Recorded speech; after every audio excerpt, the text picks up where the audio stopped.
Assalamualaikum warahmatullahi wabarakatuh. Bismillahirrahmanirrahim. Alhamdulillahirabbil alamin. Wa bihi nasta'in ala umuri dunya waddin. Wassalatu wassalamu ala asyrafil anbiya'i wal mursalin sayyidina wa maulana Muhammadin wa ala alihi wa ashabihi ajma'in. Subhanaka la ilma lana illa ma 'allamtana innaka antal alimul hakim wa tub 'alaina innaka antat tawwabur rahim wa la haula wa la quwwata illa billahil 'aliyyil 'azim. Rabbi shrah li sadri wa yassir li amri wa hlul 'uqdatam min lisani yafqahu qawli, amma ba'du. Hadirin jamaah Muhammadur Rasul sallallahu alaihi wasallam yang dimuliakan Allah. Pertama-tama terlebih dahulu marilah kita sama-sama memanjatkan puji dan syukur kita kehadirat Allah Subhanahu wa taala, karena dengan nikmat rahmat, karunia, taufik dan hidayahnya jualah sehingga kita pada malam hari ini kembali dapat berkumpul bersilaturahmi dalam rangka kita sama-sama bersolawat kepada Nabi kita Muhammad SAW di setiap malam Rabu. Kemudian lagi dilanjutkan dengan sama-sama kita menghidupkan majelis ta'lim atau majelis ilmu. Salawat serta salam semoga pula senantiasa tercurahkan kepada junjungan kita Nabi besar Muhammad sallallahu alaihi wasallam, pada keluarga beliau, sahabat beliau, dan orang-orang yang senantiasa mengikuti jalan kaki beliau ila yaumil qiyamah. Dan semoga kita pun termasuk golongan orang-orang yang mencintai dan mencintai beliau dan akan bersama-sama beliau nanti dalam surga Allah Subhanahu wa taala. Amin amin ya rabbal alamin. Qala al-muallif rahimahullahu taala nafa'ana bihi wa bi ulumihi fid dharain amin. Nabi Muhammad SAW bersabda, man amila bima alima warasahullahu ilma ma lam ya'lam. Yang artinya barang siapa yang mengamalkan apa yang ia ketahui, maka Allah memberinya ilmu apa yang tidak ia ketahui. Di dalam kitab-kitab yang terdahulu terdapat, hai Bani Israel, janganlah kamu mengatakan ilmu itu di langit. Siapakah yang menurunkannya ke bumi? Janganlah kamu mengatakan di dalam lapisan bumi. Artinya ada yang Bani Israel yang mengatakan ilmu itu di langit sana. Siapa yang menurunkan? Atau misalnya di dalam lapisan bumi, siapakah yang menaikkannya ke bumi? Dan jangan kamu katakan di balik lautan, atau ilmu itu di balik lautan. Siapakah yang menyeberangkan untuk mendatangkannya?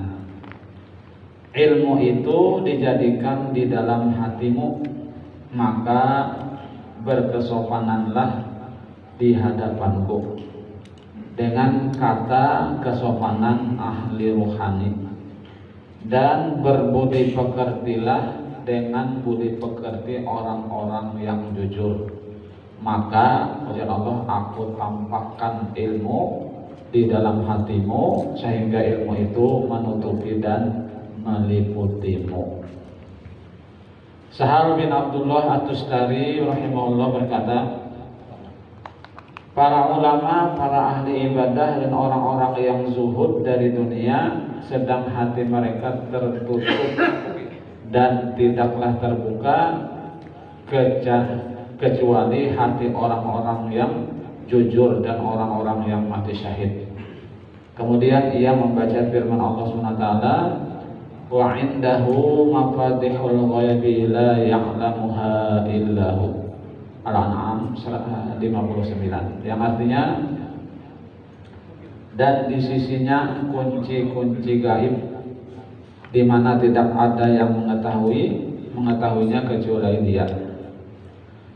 Dan seandainya tidak pengetahuan hati orang yang mempunyai hati dengan cahaya batin itu menghakimi atas ilmu lahir, niscaya Nabi SAW tidak bersabda, istafti qalbaka wa in abtauka wa abtauka wa abtauka, yang artinya mintalah fatwa kepada hatimu, ujar Nabi ini. Meskipun mereka memberi fatwa kepadamu, meskipun mereka memberi fatwa kepadamu, dan mereka memberi fatwa kepadamu. Jadi Nabi menganjurkan supaya meminta fatwa kepada hati kita sendiri. Nabi SAW bersabda, pada apa yang beliau riwayatkan dari Tuhan Allah SWT, maksudnya ujar Tuhan apa? La yazalul abdu yataqarrabu ilayya bin nawafili hatta uhibbahu wa idza ahbabtuhu kuntu sam'ahu alladzi yasma'u bih. Yang artinya senantiasalah hamba itu mendekatkan diri kepadaku sehingga aku mencintainya. Artinya hamba itu mendekatkan diri kepada Allah itu dengan membuat atau mengerjakan yang sunat-sunat. Artinya bukan yang wajib-wajib lah, yang sunat-sunat. Apabila aku menyintainya, maka aku menjadi pendengarannya yang mana ia mendengar dengannya. Berapa banyak pengertian-pengertian yang detail dari rahasia-rahasia Al-Quran itu tergores pada hati orang yang semata-mata zikir dan berpikir yang mana kitab-kitab tafsir itu kosong daripadanya dan tidak terlihat oleh tokoh-tokoh yang menonjol dari kalangan ahli tafsir. Apabila hal itu terbuka bagi orang yang berkemauan mengawasi hati dan menampilkannya kepada ahli-ahli tafsir, maka mereka memandangnya baik dan mereka mengetahui bahwa hal itu dari kejagaan hati yang suci dan kasih sayang Allah Ta'ala karena cita-cita yang tinggi yang diarahkan kepadanya. Demikian juga dalam ilmu mukasyafah, rahasia-rahasia ilmu muamalah dan detail-detail goresan hati, maka setiap ilmu dari ilmu-ilmu ini adalah lautan yang tidak diketahui kedalamannya. Tetapi setiap penuntut ilmu menggelutinya dengan kadar apa yang diberi daripadanya dan menurut apa yang diberikan taufik baginya dari amal yang baik. Dalam mensifati ulama-ulama itu, Ali radhiyallahu anhu berkata pada pembicaraannya yang panjang, yaitu hati adalah tempat dan sebaik-baiknya adalah hati yang paling menjaga, artinya yang berisi kebaikan.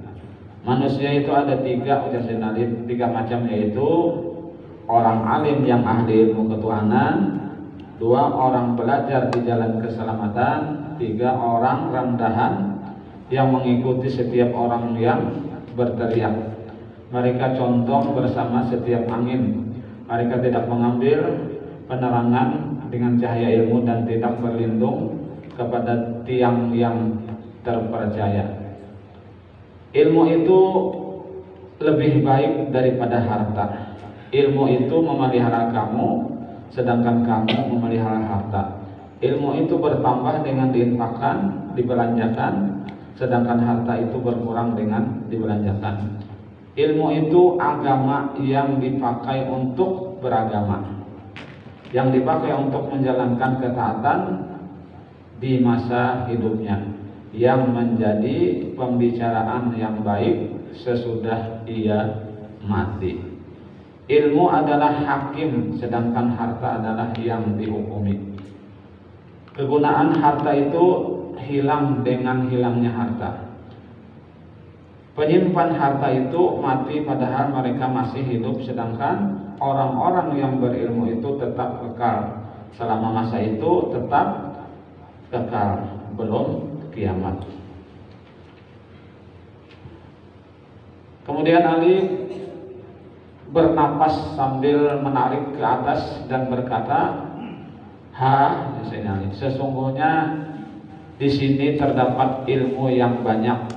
Seandainya saya dapatkan para pembawanya, tetap saya dapatkan penuntut ilmu yang tidak terpercaya di mana ia menggunakan alat agama untuk menuntut dunia. Ia memandang lama kiamat, ya, ia memandang lama nikmat-nikmat Allah kepada para walinya. Ia lahirkan hujahnya kepada makhluknya, atau saya dapatkan orang yang mengikuti ahli kebenaran, tetapi keraguan tertanam di dalam hatinya karena subhat yang pertama kali datang. Ya, ia tidak mempunyai pandangan hati, tidak ini, tidak itu, atau saya dapatkan orang yang rakus kepada kezaliman, hilang kendali akalnya dalam menuntut syahwat, atau saya mendapatkan orang yang senang mengumpulkan dan menyimpan harta, mengikuti hawa nafsunya, di mana perumpamaan mereka yang mendekati dalam binatang ternak yang digembalakan. Itu aja Sayyidina Ali karramallahu wajhah. Nah, sampai di sini yang dapat disampaikan, artinya ilmu itu garis besarnya adalah ilmu itu lebih baik daripada harta, ya kan? Karena harta apabila kita infakkan tentu saja berkurang, tetapi kalau ilmu apabila kita infakkan, kita berikan kepada orang, malah bertambah, kada berkurang.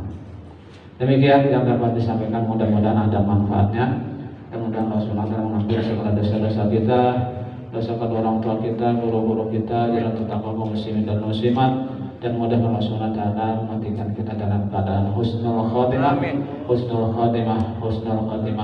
amin, amin ya rabbal alamin. Demikian yang dapat disampaikan, mohon maaf bila ada kekurangan dan kekeliruan. Billahi taufiq wal hidayah. Wassalamualaikum warahmatullahi wabarakatuh.